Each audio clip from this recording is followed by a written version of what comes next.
ധ്യാനം എന്ന ശബ്ദം കേൾക്കുമ്പോൾ തന്നെ പലപ്പോഴും കൂടുതൽ പേരുടെ ഉള്ളിലെ വിചാരം ഇത് നമുക്ക് സാധാരണക്കാർക്കൊന്നും ചെയ്യാൻ കഴിയാത്തതാണ്.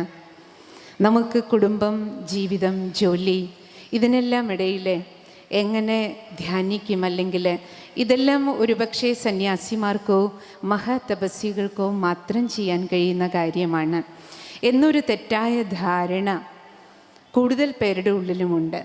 അതുകൊണ്ടാണ് ഇന്ന് നമുക്ക് നമ്മുടെ മനസ്സിനെ സ്വയം ശാന്തമാക്കി നമ്മുടെ മുന്നിൽ വരുന്ന പ്രതിസന്ധികളെ തരണം ചെയ്യാനുള്ള പ്രാപ്തി, മനക്കരുത്ത് നമുക്കന്യമായി കൊണ്ടിരിക്കുന്നത്. പ്രജാപിത ബ്രഹ്മകുമാരീസ് ഈശ്വരീയ വിശ്വവിദ്യാലയം അതിൻ്റെ 80ാം വാർഷികം ആഘോഷിക്കുന്ന ഈ വേളയിൽ വിശ്വമെമ്പാടും ഭാരതം ലോകത്തിന് നൽകിയ ഏറ്റവും മഹത്തരമായ സംഭാവന ധ്യാന സംസ്കാരം, യോഗി ജീവിത സംസ്കാരത്തെ മുഴുവൻ വിശ്വത്തിന് പ്രകാശം പോലെ പ്രദാനം ചെയ്ത ഈ ഭാരതം, ഋഷിമാരുടെ, യോഗിമാരുടെ, തപസ്വിമാരുടെ ഈ ഭാരതത്തിൻ്റെ മഹത്തരമായ സംഭാവനയെ യോഗേശ്വരനായ പരമേശ്വരൻ നമുക്ക് മുഴുവൻ വിശ്വത്തിൻ്റെ മംഗളത്തിനായി നൽകിയ ആ യോഗവിദ്യയെ, രാജയോഗി ജീവിത ശൈലിയെ നമ്മുടെ ഈ പാലക്കാടൻ മണ്ണിൽ, കേരളത്തിൻ്റെ നെല്ലറയെന്ന് അറിയപ്പെടുന്ന ഈ കൊച്ചു കാർഷിക ജില്ലയിൽ എല്ലാവർക്കും കുടുംബസമേതം ആധ്യാത്മികമായൊരു ജീവിതം, ധ്യാന നിമഗ്നമായൊരു ജീവിതത്തിലൂടെ ഭൗതികമായ ജീവിതത്തിനോടൊപ്പം ആധ്യാത്മികമായ ഒരു ജീവിതത്തിൻ്റെ കൂടി സന്തുലനം സാധ്യമാണ്, നമുക്കേവർക്കും കഴിയും എന്ന ഒരു പ്രമാണം ഈ നാടിന് നൽകുന്നതിന് വേണ്ടിയിട്ടാണ് ഇന്ന് ഈ ധ്യാന മഹോത്സവം ദേവിയുടെ ഈ തിരുമുന്നിൽ സംഘടിപ്പിച്ചിരിക്കുന്നത്. ഇന്നത്തെ ഈ ധ്യാന മഹോത്സവത്തിൽ നമുക്കേവർക്കും ധ്യാനത്തിൻ്റെ അനുഭവം തരാനായി മൗണ്ട് അബുവിൽ നിന്നും എത്തിയിരിക്കുന്ന ഉഷാ ദീദിജി മഹാതപസ്വിനിയാണ്. എങ്ങനെ ഗൃഹസ്ഥ ജീവിതത്തിൽ ഇരുന്നു കൊണ്ടും ധ്യാനം നമ്മുടെ ദൈനംദിന ജീവിതത്തിൽ അഭ്യസിക്കാം, ധ്യാനത്തിലൂടെ കിട്ടുന്ന നേട്ടങ്ങൾ എങ്ങനെ നമ്മുടെ ലൗകിക ജീവിതത്തിൽ പ്രാവർത്തികമാക്കി സുഖവും ശാന്തിയും സമാധാനവും അനുഭവിക്കാം, മറ്റുള്ളവർക്കും സുഖവും ശാന്തിയും സമാധാനവും എങ്ങനെ കൊടുക്കാം എന്ന് പ്രായോഗിക തലത്തിൽ നമ്മളെപ്പോലെയുള്ള അനേകം പേരെ പഠിപ്പിക്കുന്ന ഒരു മഹാതപസ്വിനിയാണ് ഇന്ന് ധ്യാന മഹോത്സവത്തിൽ ഇവിടെ എത്തിയിരിക്കുന്നത്. വളരെ ചെറുപ്പത്തിൽ തന്നെ, ബാല്യകാലത്തിൽ തന്നെ ഈ ഈശ്വരീയ വിശ്വവിദ്യാലയവുമായി ദീദിജിക്ക് ബന്ധമുണ്ട്. തൻ്റെ വിദ്യാഭ്യാസം പൂർത്തിയാക്കിയ ശേഷം പൂർണ്ണമായും 1980 തൻ്റെ ജീവിതം ഈശ്വരീയ സേവനത്തിന് വേണ്ടി സമർപ്പിതയാക്കി.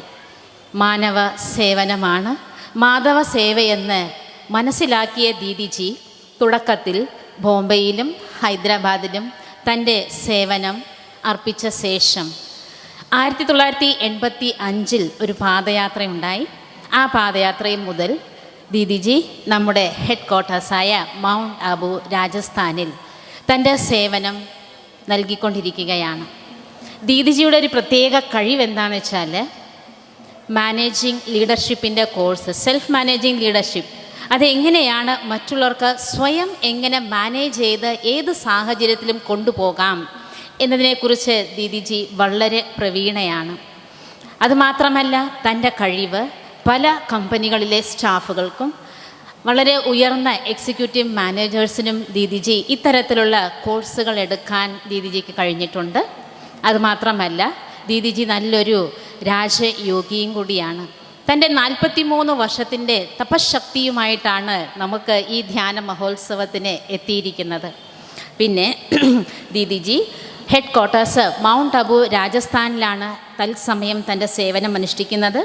അതായത് സ്വയം ധ്യാനം അഭ്യസിക്കുകയും അതുമാത്രമല്ല ബ്രഹ്മകുമാരീസിൻ്റെ ഗ്ലോബൽ ഹെഡ് ക്വാർട്ടേഴ്സായ മൗണ്ട് അബു രാജസ്ഥാനിൽ ഒരു മാസം കുറഞ്ഞത് 50,000 പേര് 50,000 ഗൃഹസ്ഥികൾ അവിടെ സന്ദർശിക്കാൻ എത്തുന്നുണ്ട്. അവർക്കെല്ലാം എങ്ങനെയാണ് ധ്യാനം അഭ്യസിക്കേണ്ടതെന്നും എങ്ങനെയാണ് നമ്മുടെ ജീവിതത്തിൽ സന്തുലനത പാലിക്കേണ്ടതെന്നുമുള്ള കല ദീദിജി അഭ്യസിപ്പിക്കുന്നുണ്ട്. എപ്പോഴും തിരക്കേറിയ ജീവിതമാണ് ദീദിജിക്ക്. അതുമാത്രമല്ല, ദീദിജി നല്ലൊരു വക്താവും കൂടിയാണ്. അതുകൊണ്ട് തന്നെയാണ് ടി വിയിൽ പല ചാനലുകളിലും ദീദിജിയുടെ പ്രഭാഷണങ്ങൾ നടന്നുകൊണ്ടിരിക്കുന്നുണ്ട്. ആസ്ഥ ചാനൽ, ജി ജാഗ്രൻ, സോണി, സംസ്കാർ ചാനലുകളിലും ബ്രഹ്മകുമാരീസിൻ്റെ സ്വന്തം ചാനലായ പീസ് ഓഫ് മൈൻഡ്, നമ്മുടെ ഇവിടുത്തെ ബ്രഹ്മകുമാരന്മാരും കുമാരിമാരും വീടുകളിൽ ആ ചാനലിലൂടെ കേൾക്കാറുണ്ട്. ദീദിജിയുടെ പ്രഭാഷണങ്ങളെല്ലാം അതിലൂടെ പ്രസരിപ്പിക്കുന്നുണ്ട്. പിന്നെ ദീദിജിയുടെ CD-കൾ, ഓഡിയോ CD, വീഡിയോ CD-കളും ഇറക്കിയിട്ടുണ്ട്. ആഗോള വ്യാപകമായി ദീദിജി നല്ല നല്ല പ്രഭാഷണങ്ങളും മാനേജ്മെൻറ്റ് കോഴ്സുകളും എടുക്കുന്നുണ്ട്. ഇതുകൊണ്ട് തീരുന്നില്ല, നല്ലൊരു എഴുത്തുകാരിയും കൂടിയാണ്. ദീദിജി ഹിന്ദിയിലും ഇംഗ്ലീഷിലും ഗുജറാത്തിയിൽ നല്ല പ്രവീണയാണ്. തൻ്റെ സരളവും സ്ഫുടവുമായ ഭാഷയിലൂടെ ദാദിജി പല ലേഖനങ്ങളും എഴുതിയിട്ടുണ്ട്. സ്വന്തം ബുക്കായ സെൽഫ് മാനേജിങ് ലീഡർഷിപ്പ് എന്ന പുസ്തകവും ദീദിജി പ്രസിദ്ധീകരിച്ചിട്ടുണ്ട്. പിന്നെ നല്ലൊരു ഭക്തിയും കൂടിയാണ് ദീദിജി. ഭക്തിയുടെ അന്തരീക്ഷത്തിൽ ജനിച്ചു വളർന്നവരാണ്. അതുകൊണ്ട് തന്നെയാണ് രാമായണം, മഹാഭാരതം, ഭഗവത്ഗീത ഇവ എങ്ങനെയാണ് സാധാരണക്കാർ ജീവിതത്തിൽ അതിലെ മൂല്യങ്ങൾ, ആത്മീയ തത്വങ്ങൾ എങ്ങനെ ജീവിതമാക്കാം എന്ന് ദീദിജി നല്ല രീതിയിൽ അതിനെ അവതരിപ്പിച്ചിട്ടുണ്ട്. അതിൻ്റെ CD-കളും ഇറക്കിയിട്ടുണ്ട്. ഇവ TV-യിലൂടെ നല്ലപോലെ സംപ്രേഷണവും ചെയ്യുന്നുണ്ട്. അപ്പോൾ അങ്ങനെയും കഴിവുള്ളൊരു ദീദിജിയാണ് ഇപ്പം നമ്മുടെ മുന്നിൽ ഇരിക്കുന്നത്. അതുമാത്രമല്ല, സദാ ഉന്മേഷ ഉത്സാഹത്തിലാണ് ദീദിജി. എൻ്റെ സ്വന്തം അനുഭവം കൊണ്ട് പറയുകയാണ്, കഴിഞ്ഞ ഒരാഴ്ചയായി ദീദിജി സേവനാർത്ഥം രാവിലെയും വൈകുന്നേരവും ചില സമയങ്ങളിൽ രാത്രിയിലും ഉണ്ട് നല്ലപോലെ പ്രഭാഷണങ്ങളെല്ലാം ചെയ്താലും ദീദിജി വളരെ ഉന്മേഷയാണ്. പേരിൽ തന്നെ അറിയാം, ഉഷ ദീദിജി. ഉഷ അർത്ഥം സദാ ഉന്മേഷം നിറഞ്ഞ ഒരു വ്യക്തിത്വമാണ്.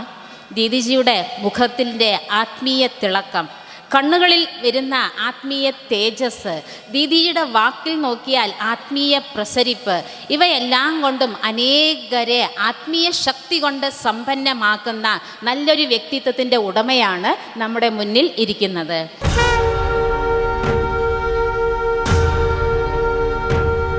With all respect, I inviting Rajayogini Brahma Kumari Usha Behanji to give message and blessings.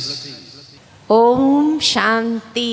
എല്ലാവരും പറയൂ, Om Shanti, Om Shanti, Om Shanti, Om Shanti, Om Shanti.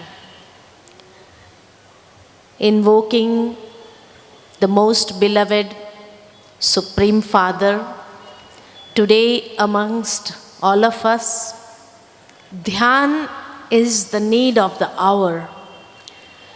Because today everybody is experiencing stress in their lives and everybody wants relaxation of mind, peace of mind on this world. വർത്തമാന സമയത്ത് ലോകത്തിൻ്റെ അവസ്ഥ അങ്ങനെയായിരിക്കുകയാണ്. ഓരോ വ്യക്തിയും മാനസിക പിരിമുറുക്കം അനുഭവിക്കുകയാണ്. അതുകൊണ്ട് വർത്തമാന സമയത്ത് ധ്യാനം എന്നത് ഈ സമയത്തിൻ്റെ അത്യാവശ്യമായിട്ടുള്ള ഒരു ഘടകമാണ്. For all the problems and situations which people face, the remedy is dhyan. Because until and unless they do not strengthen themselves from within, they do not make their minds powerful, till then it is very difficult to overcome the problems and the situations that they face in life. വർത്തമാന സമയത്ത് ലോകത്തിൽ ടെൻഷനില്ലാത്ത ഒരാൾ പോലും ഇല്ല. അത്രത്തോളം മാനസിക പിരിമുറുക്കം വർദ്ധിച്ചിരിക്കുകയാണ്. ഏത് പ്രശ്നം ഏത് തന്നെ ആയിക്കോട്ടെ, പരിഹാരം മെഡിറ്റേഷനാണ്. എന്തുകൊണ്ടെന്ന് വെച്ചാൽ ധ്യാനത്തിലൂടെ നമ്മുടെ മനസ്സ് ശക്തിശാലിയാകാണ്. ശക്തിശാലിയായിട്ടുള്ള മനസ്സിന് അനായാസമായിട്ട് പ്രശ്നങ്ങളെ അഭിമുഖീകരിക്കാൻ സാധിക്കും. Because day by day people are becoming mentally exhausted. The strength is just draining from their lives. That is why even small things, small problems come up, they start reacting and finally they land up in depression in their lives. വർത്തമാന സമയത്ത് ലോകത്തിൻ്റെ അവസ്ഥ അങ്ങനെയാണ്. അനേക പ്രശ്നങ്ങളെ തരണം ചെയ്യേണ്ടിയിരിക്കുകയാണ്. പണ്ട് കാലത്തൊക്കെ ഒന്ന് പോയി പിന്നെ കുറച്ചു കാലം കഴിഞ്ഞിട്ടേ വേറെ ഒരെണ്ണം വരുള്ളൂ. ഇന്ന് അങ്ങനെയല്ല, ഒന്നിനെ പിറകെ പല പ്രശ്നങ്ങളെ അഭിമുഖീകരിക്കേണ്ടി വരികയാണ്. അതുകൊണ്ട് തന്നെ നമ്മുടെ ശക്തികൾ മുഴുവൻ ചോർന്നു പോവുകയാണ്. ശക്തിയില്ലാത്ത മനസ്സ് വയലൻ്റ് ആകും, എതിർക്കാൻ തുടങ്ങും, റിയാക്ട് ചെയ്യാൻ തുടങ്ങും, അവിടെ പ്രശ്നങ്ങൾ പെരുകാൻ തുടങ്ങും. അതുകൊണ്ട് അവിടെയാണ് ധ്യാനത്തിൻ്റെ മഹത്വം കുടികൊള്ളുന്നത്. Definitely, in order to concentrate and focus the mind, first of all, we need to master our senses. Then only we will be able to focus our mind. Otherwise, the minds have become so fluctuating. It's constantly moving away in different directions, wandering in different directions. So, first of all, we need to master our senses. That is what the message of Gita also teaches us. മനസ്സിനെ ഏകാഗ്രമാക്കണമെന്നുണ്ടെങ്കിൽ ആദ്യം ഇന്ദ്രിയങ്ങളെ train ചെയ്യണം, ഇന്ദ്രിയങ്ങളെ വശത്താക്കണം, ഇന്ദ്രിയങ്ങളുടെ മേലെ നിയന്ത്രണം കൊണ്ടുവരണം. എന്നാലേ മനസ്സിനെ വശത്താക്കാൻ സാധിക്കുള്ളൂ. വർത്തമാന സമയത്ത് അങ്ങനെയാണ്, നമ്മുടെ ഇന്ദ്രിയങ്ങളെ പ്രൊവോക്ക് ചെയ്യത്തക്ക രീതിയിലുള്ള കാര്യങ്ങളാണ് എങ്കും ഉള്ളത്. ഗീതയുടെ സന്ദേശവും അതാണ്. ശ്രീമദ് ഭഗവത്ഗീതയും ഇന്ദ്രിയങ്ങളെ വശത്താക്കാനാണ് ആവശ്യപ്പെടുന്നത്. In Srimad Bhagavad Gita also, when Arjuna asked this question to God, God, is it easy to master the mind? Can we, common people, master the mind? Can we focus our mind? Shrimad ഭഗവത്ഗീതയിൽ അർജുനനും ചോദിക്കുന്നത് ഇത് തന്നെയാണ്. ഹേ ഭഗവൻ, മനസ്സിനെ ആ വശത്താക്കാൻ സാധിക്കുമോ? സാധാരണക്കാരായിട്ടുള്ള ഞങ്ങളെപ്പോലുള്ള ഗൃഹസ്ഥരായിട്ടുള്ള ആൾക്കാർക്കും മനസ്സിനെ വശത്താക്കാൻ സാധിക്കുമോ? ഇത് സാധ്യമാണോ എന്നാണ് ആവർത്തിച്ച് ചോദിക്കുന്നത് Arjunan. And for that, in the 3rd chapter also, God tells him, Arjuna, first you will have to master your senses, because the mind always wanders behind the senses. The senses are being attracted in the outside world, and therefore the mind becomes wandering and it is difficult to master it. അപ്പോൾ ഭഗവാൻ 3-ാമത്തെ അധ്യായത്തിലേക്ക്, ശ്രീമദ് ഭഗവത്ഗീതയുടെ 3-ാമത്തെ അധ്യായത്തിൽ അർജുനനെ വളരെ വ്യക്തമായിട്ട് ബോധ്യപ്പെടുത്തി കൊടുക്കുകയാണ്. അർജുന, മനസ്സലയുന്നത് ഇന്ദ്രിയങ്ങളുടെ പുറകെയാണ്. ഇന്ദ്രിയങ്ങൾ പുറമേയുള്ള വിഷയങ്ങളുടെ ആകർഷത്തിൽ പെട്ടിട്ട് ഏത് വിഷയത്തിലാണോ ഇന്ദ്രിയങ്ങൾ ആകർഷിക്കപ്പെടുന്നത്, മനസ്സ് അതിൻ്റെ പിറകെ പോകുകയാണ്. അതുകൊണ്ട് മനസ്സിനെ വശത്താക്കാനായിട്ട് ആദ്യം ഇന്ദ്രിയങ്ങളെ വശത്താക്കേണ്ടത് അനിവാര്യമാണ്. So how to master the mind so that we can focus the mind in practical meditation and dhyan? For that I would like to narrate a small story. അപ്പോൾ അതിന് മനസ്സിനെ വശത്താക്കാനായിട്ട്, ഇന്ദ്രിയങ്ങളെ നിയന്ത്രിക്കാനായിട്ട് ഒരു ചെറിയ കഥയിലൂടെ നിങ്ങൾക്ക് ഞാനത് പറഞ്ഞ് മനസ്സിലാക്കി തരാം. That once there was a traveler and he had a beautiful horse with him. So he was going from kingdom to kingdom. And when he would go to the kingdom, he would tell the king, I have a wonderful horse, but the horse is very naughty. The one who is able to master that horse, I'll definitely give out that horse to that person or to that kingdom. So the king said, well, mastering a horse is no difficult. We have so many masters who can master the horse very easily. So a day was finalized, and in a huge ground, the horse was brought. All the 4 sides, people were sitting. The king and all the masters had come from various parts of the kingdom. Now, as soon as the masters used to go near the horse would not even allow the masters to come near. If they come from the front, he would raise his both front legs and attack that master. Those who would try to come from the back, he would raise his back legs, kick them, and would not even allow them to come closer. കഥ എന്താണെന്ന് വെച്ചാൽ, ഒരിക്കൽ ഒരു രാജാവ് ഉണ്ടായിരുന്നു. അദ്ദേഹത്തിന് നല്ലൊരു അഴകുള്ള ചന്തമുള്ള നല്ലൊരു കുതിരയുണ്ടായിരുന്നു, നല്ല ആരോഗ്യവാനായിട്ടുള്ള കുതിരയുണ്ടായിരുന്നു. അദ്ദേഹം പല രാജാക്കന്മാരുടെ അടുത്ത് പോയിട്ട് പറഞ്ഞു, എനിക്കിങ്ങനെ നല്ലൊരു കുതിരയുണ്ട്, പക്ഷേ അതിനെ അടക്കാൻ പറ്റുന്നില്ല, അത് വളരെ അക്രമാസക്തമായിട്ടുള്ള കുതിരയാണ്, അതിനെ കെട്ടാൻ പറ്റുന്നില്ല, പിടിച്ചടക്കാൻ പറ്റുന്നില്ല. നിങ്ങൾ അടക്കുകയാണെങ്കിൽ ആ കുതിരയെ നിങ്ങൾക്ക് തരാം, നല്ല കുതിര, ഒരു അത്ഭുതകരമായിട്ടുള്ള വളരെ കഴിവുള്ള കുതിരയാണെന്ന് പറഞ്ഞു. രാജാക്കന്മാർ പറഞ്ഞു കുതിര അടക്കുന്ന അത്ര ഈസി, വലിയ പ്രയാസമുള്ള കാര്യമൊന്നുമല്ല, ഈസിയാണ്. ഞങ്ങളുടെ അടുത്താണെങ്കിൽ നല്ല കഴിവുള്ള കുതിരയെ അടക്കാൻ പരിചയമുള്ള കഴിവുള്ള നല്ല കുതിരക്കാരന്മാരൊക്കെ ഉണ്ട്, കൊണ്ടുവരാൻ പറഞ്ഞു.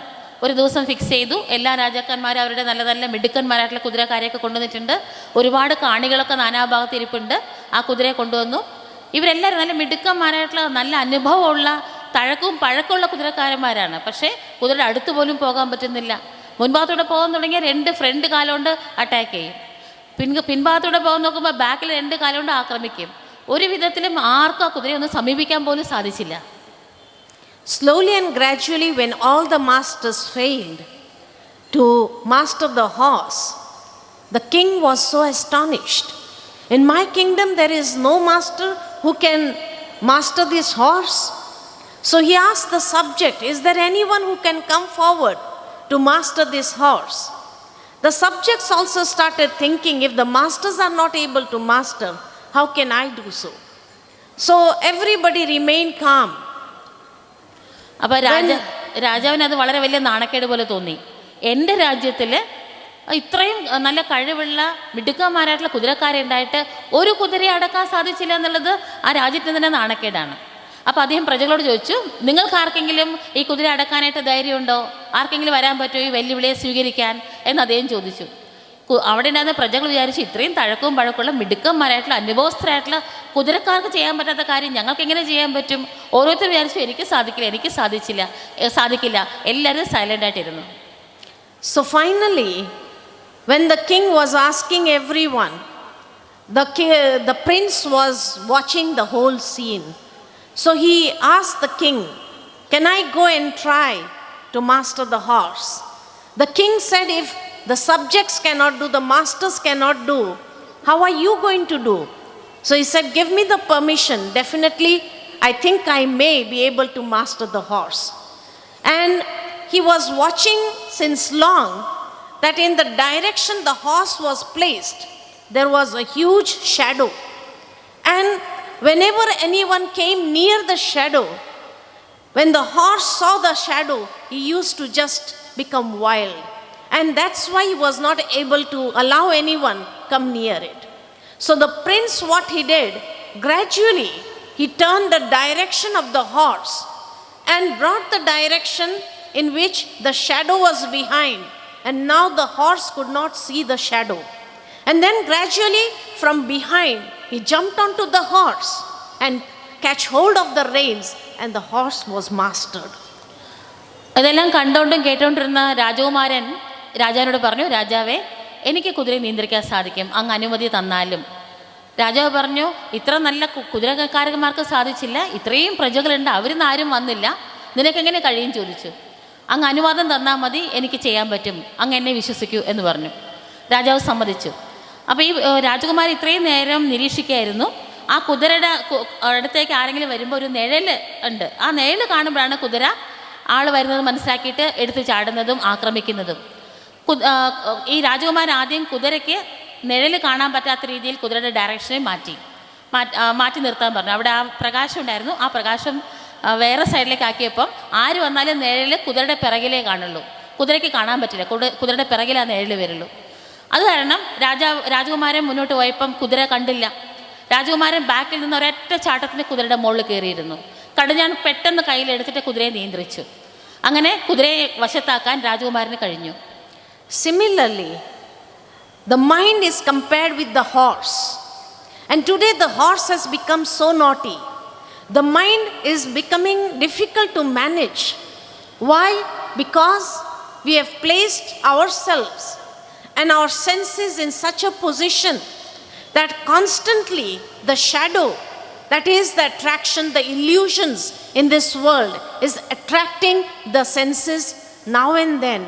Sometimes the eyes are being pulled, sometimes the tongue is being pulled, sometimes the senses are being pulled, and that is why it is becoming difficult for us to manage our mind.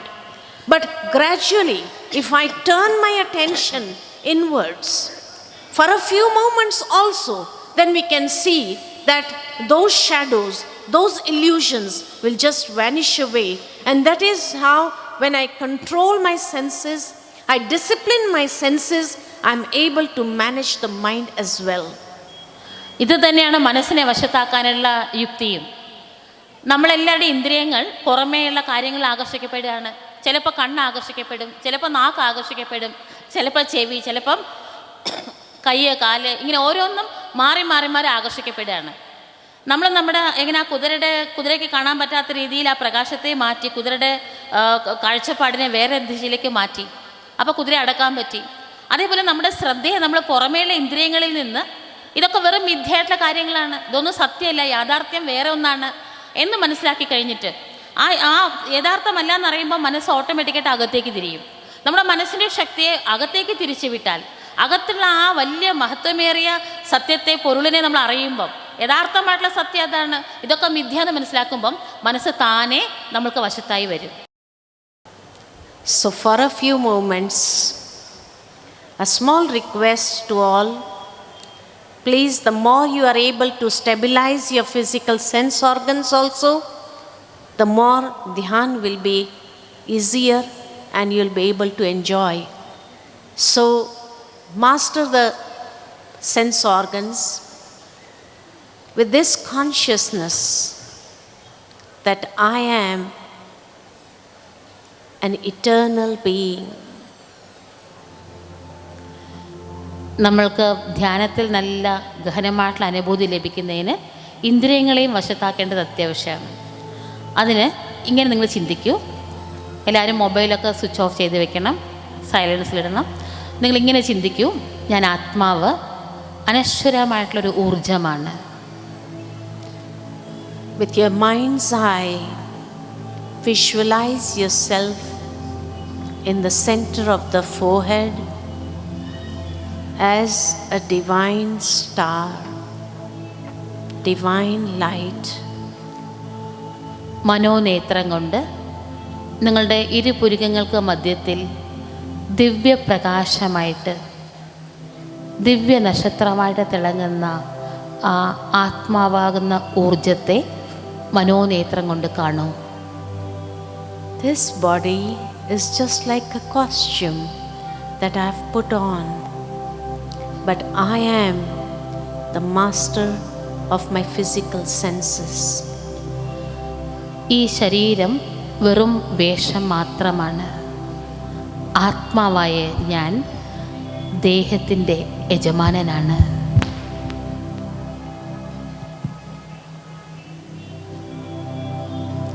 So slowly and gradually, I realize my eternal form. I am a pure being.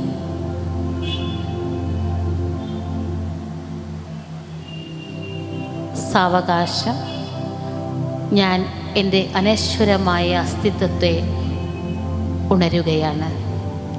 ഞാൻ അനശ്വരമായ ഊർജമാണ്.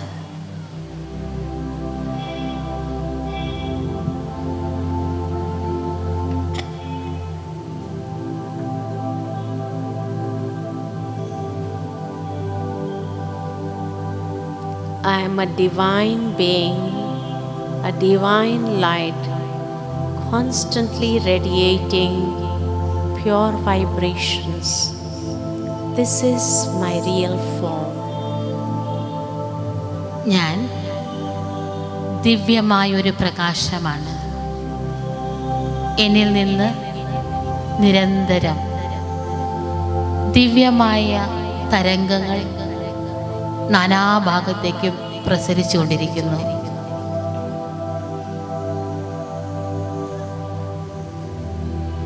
As I stabilize in this consciousness of being a pure being, I feel so light from within.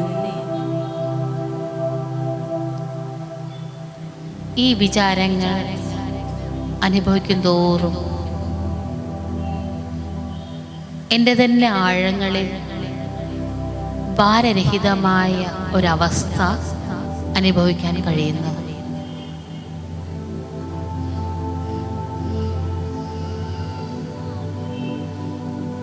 Slowly and gradually, I realize my true nature is that of peace.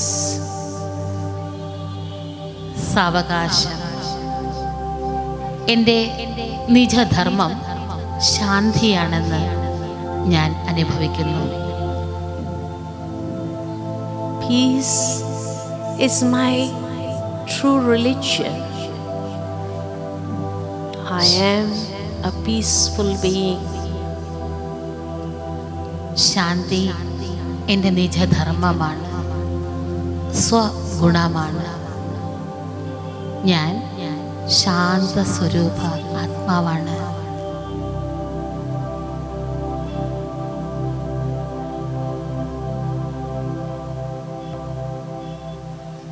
My thoughts are calming down and I am experiencing peaceful vibrations engulfing me.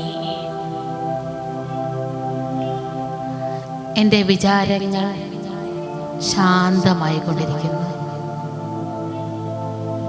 ഞാൻ ഗഹനമായ ശാന്തി അനുഭവിക്കാൻ തുടങ്ങുകയാണ്.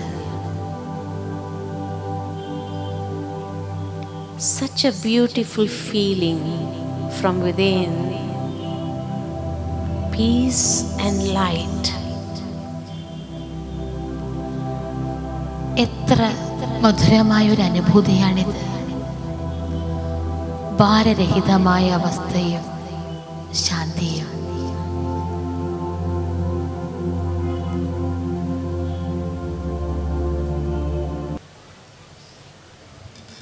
ഈശ്വരീയ ജ്ഞാനത്തിലൂടെയും ധ്യാനത്തിലൂടെയും ശാന്തവും ശക്തവുമായ മനസ്സിനുടമയായാൽ മനോനിയന്ത്രവും അതിലൂടെ ഇന്ദ്രിയങ്ങളെ ജയിക്കുവാനും ജീവിതത്തിൽ നേരിടുന്ന എല്ലാ പ്രതിസന്ധികളെ അതിജീവിക്കുവാനും സാധിക്കുമെന്ന സന്ദേശം നൽകി നമ്മെ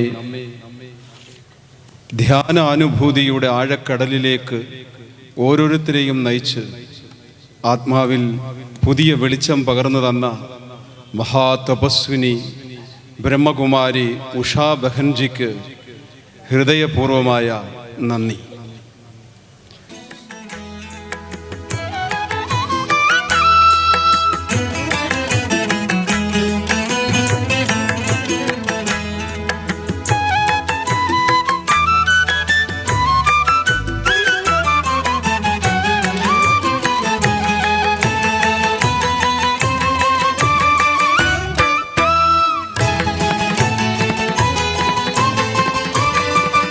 Om Shanti.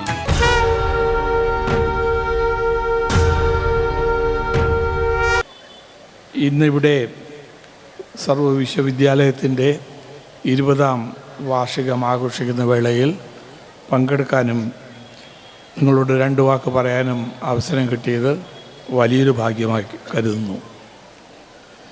It's also my privilege to be in the stage along with the Rajyogini Kumari Usha Bahenji, and she has really taken us through a different world altogether.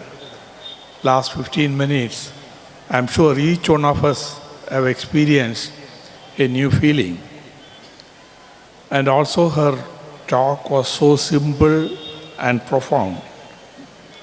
So if I try to add anything to that, it will be a disaster. And also I am a man of living world rather than of spirituality. So I don't have much of an idea about spirituality, but still, let me make a few remarks. നമ്മുടെ മനസ്സിൻ്റെ ശക്തിയും അത് നമ്മുടെ ശരീരത്തിന് നമ്മുടെ ബാഹ്യമായിട്ടുള്ള പ്രവൃത്തികൾക്ക് എന്തുമാത്രം പ്രയോജനം ചെയ്യുമെന്നുള്ളതാണ് ഈ പ്രസ്ഥാനത്തിൻ്റെ ഒരു ഉൾക്കാഴ്ച.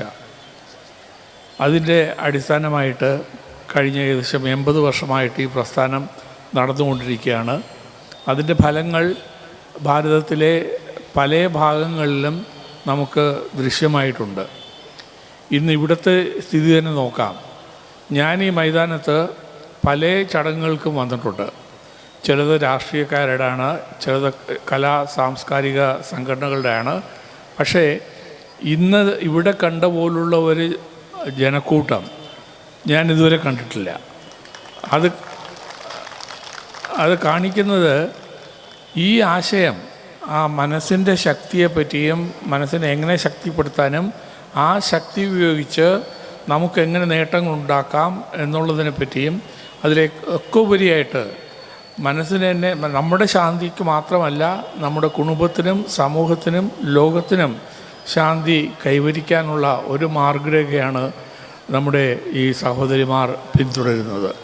അതിന് ആ തത്വം അംഗീകരിക്കാനും അത് ജീവിതത്തിൽ പകർത്താനും നിങ്ങൾക്ക് കഴിഞ്ഞു എന്നുള്ളത് വളരെ വലിയൊരു നേട്ടമാണ്. ഞാൻ നേരത്തെ പറഞ്ഞ പോലെ ഞാൻ ലൗകിക ലോകത്ത് ഈ മെറ്റീരിയൽ വേൾഡിൽ മുഴുകിയിരിക്കുന്ന ഒരാളാണ്. അപ്പോൾ മെറ്റീരിയലിസ്റ്റിക്കായിട്ടുള്ള പ്രോബ്ലംസ് എന്താണെന്ന് വെച്ച് അത് കണ്ടുപിടിച്ച് അതിൻ്റെ അവസാനം അതിൽ വിജയം കൈവരിക്കുക എന്നുള്ള ഒരേ ഒരു ഉദ്ദേശം വെച്ച് പ്രവർത്തിക്കുന്ന ഒരാളാണ്. So I have always worked for achieving material benefits and using the physical power, how we can achieve a goal. But in all those things, this concentration is very, very important. I can tell you, perhaps, there were quite a few nights when I was thinking only about my baby, the PSLV rocket. That dream and concentration has brought the best results at the end. So definitely there is no doubt that concentration is the most important element in any walk of life. So അപ്പോൾ അതിൽ നമ്മുടെ മനസ്സിന് ഏകാഗ്രത കൊടുക്കുന്നതിനാണ് ഈ ധ്യാനം കൊണ്ട് ഉദ്ദേശിക്കുന്നത്. അത് പല വിധത്തിലാവാം. നമുക്ക് ഇപ്പോൾ ആരാധനാലയങ്ങളിൽ പോയിട്ട് അവിടെ ഒരു സിമ്പിൾ വെച്ച് അതിൽ നമ്മുടെ മനസ്സ് ഏകാഗ്രമാക്കി വെച്ച് പ്രാർത്ഥിക്കാം. അതല്ലാന്നുണ്ടെങ്കിൽ ചില മന്ത്രങ്ങൾ ചൊല്ലി ധ്യാനിക്കാം. ഇത് പുതിയൊരു രീതി. മന്ത്രങ്ങളുടെ ഒന്നും ആവശ്യമില്ല. നമ്മളുടെ ശരീരത്തിൻ്റെയും നമ്മുടെ ഇന്ദ്രിയങ്ങളുടെയും എല്ലാത്തിനെയും നിയന്ത്രണം വരുത്തിക്കൊണ്ട് ധ്യാനാവസ്ഥയിൽ പോവുകയും മനസ്സിന് ഏകാഗ്രത വരുത്തുകയും ചെയ്യുക എന്നുള്ളതാണ്. So this power which you are getting out of this concentrating on the mind is tremendous. There is no doubt on that. But only my humble belief is that concentration once you get, we will be able to perform whatever duties we are doing in the physical world much more efficiently and with less of conflicts. We will be able to appreciate the viewpoints of others. We will be able to really ensure that no harm is done to others, and that way we bring the peace to the society and to the world at large. So definitely this Dhyana Yajnam എല്ലാവർക്കും ഉപയോഗപ്പെടുന്ന ഒരു കാര്യമാണ്. അതിനുവേണ്ടി ഇവിടെ ഇന്ന് ഒരു ദിവസത്തെ പരിപാടി നടക്കേണ്ടായി. അതിൽ 500-ലേറെ കുടുംബങ്ങളെ ആൾക്കാർ ഇവിടെ വരികയും ധ്യാനത്തിൽ പങ്കെടുക്കുകയുണ്ടായി. അതിൻ്റെ പ്രയോജനം എല്ലാവർക്കും കിട്ടുമെന്ന് നിസ്സംശയം പറയാൻ കഴിയും. നമ്മളെ ആദ്യത്തെ സ്വാഗത നൃത്തത്തിൽ തന്നെ ആ നൃത്ത രൂപങ്ങളിൽ കൂടി ലോക ഉൽപ്പത്തി തുടങ്ങി അവസാനം കലിയുഗത്തിൽ വന്ന് നിൽക്കുന്നവരെയുള്ള കാര്യങ്ങൾ അവർ കൃത്യമായി വിവരിക്കുകയുണ്ടായി. അപ്പോൾ പ്രത്യേകിച്ചും നമ്മുടെ അനുഭവങ്ങൾ വെച്ച് നോക്കുകയാണെങ്കിൽ ഇന്ന് നമ്മളിപ്പോൾ കലിയുഗത്തിൽ കൂടി കടന്നു പോവുകയാണ്. ആ കലിയുഗത്തിൽ നിന്നും മോക്ഷം നേടണമെങ്കിൽ നമ്മുടെ പ്രവൃത്തി കൊണ്ട്, നമ്മുടെ സൽപ്രവൃത്തി കൊണ്ട് മാത്രമേ അതിന് കഴിയുകയുള്ളൂ. അതിന് നമ്മുടെ മനസ്സും ശരീരവും നിയന്ത്രിക്കാൻ കഴിഞ്ഞാൽ അത് വലിയൊരു വിജയമാകും. ഇത്തരം പ്രസ്ഥാനത്തിന് എല്ലാ ഭാവുകങ്ങളും നേർന്നുകൊണ്ട് എൻ്റെ വാക്കുകൾ ചുരുക്കുന്നു. നന്ദി, നമസ്കാരം.